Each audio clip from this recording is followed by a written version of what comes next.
Welcome to a new hand analysis. This time, we're reviewing a super high-stakes cash game at Hustler Casino Live, with multiple superstars at the table. Blinds are 500s and 1,000. The effective stack is enormous, about $386,000. And Mr. Keating covers everyone with a massive $1.7 million stack. UTG opens to $4,000, which is 4 big blinds. Then the hijack calls, the button calls, and the small blind calls. Now you're in the big blind, playing as Martin Kabrhel, looking down at Jack of clubs, 6 of clubs. What do? Pause the video, think about it, and when you're ready, hit play to continue. Welcome back. So when we look at the Analyze and Explain window, we can see that pre-flop, this is a 5-way pot. UTG opens to 4 big blinds, then there are 3 callers, and now you're in the big blind with J6. Raw equity might look like, 15%? But you're out of position, so your realized equity is lower, maybe closer to 10%, once you factor in how hard it is to actually get to showdown profitably.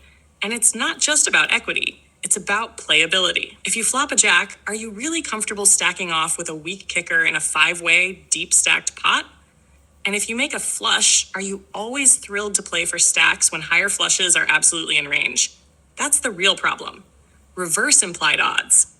In a deep stacked multi-way pot like this, those reverse implied odds make realizing equity very difficult. So the solver recommendation is actually to fold most of the time.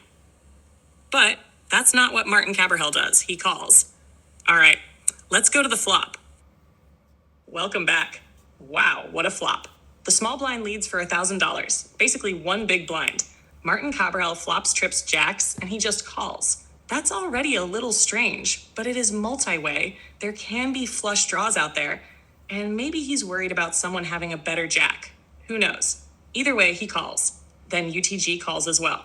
And now Mr. Keating, in the hijack, raises to $25,000, about 25 big blinds. Basically a pot-sized raise relative to what's out there. The button folds, even though he apparently had 8-9 offsuit, an open-ended straight draw. That's a little surprising. Now it's back to the small blind, and the small blind calls. And now we're back to Martin Kabrhel. So here's the question. What do you do with your trips jacks when you face a min bet, then a pot-sized raise, and then a call? Pause the video, think about it, and when you're ready, hit play to continue. Welcome back. So when we look at the Analyze window, we can see that Martin is facing a $24,000 call, with UTG still behind, and Mr. Keating still very much involved, meaning there's still a real possibility of more action. With trips, the solver prefers calling most of the time. Why? Because calling keeps the worst hands in the pot, and it avoids turning our hand into a spot where we only get action from better hands or monster draws. Martin's raw equity is around 50%, but because he's out of position, and this is multi-way, he won't realize all of that equity. With a realization factor closer to about half, you can think of it as roughly 25% realized equity, which is almost exactly the equity threshold needed to continue. So we don't fold, but we also don't want to blast the pot with a big raise very often. We certainly don't jam, and raising is at best a low-frequency value protection mix. But that's not what Martin Kabrhel does. He raises to $69,000. That is 69 big blinds, and it's about 2.76x the $25,000 raise from Mr. Keating. UTG folds. He had 10-8 bottom pair, and facing this kind of pressure, that fold is very clear. Now it's back to Mr. Keating, and he calls the additional $44,000. And now the action goes back to the small blind, and the small blind does something crazy. He moves all in for $784,500, basically close to $800,000. Now it's back to you as Martin Kabrhel. What do? And remember, Mr. Keating still has to act behind you, and he covers both players. Pause the video, think about it, and when you're ready, hit play to continue. Welcome back. Wow, what a brutal spot for Martin Kabrhel. His raise gets called, and then the small blind re-raises all in, which effectively puts Martin at risk for his whole stack. And on top of that, Mr. Keating is still behind, and he can absolutely show up with a monster. A full house, quads, or even better trips. When we look at the equity in the solver, it's ugly. Martin has only about 12% equity, and he needs around 43% to continue. And what are the outs? There's basically one clean out, A jack.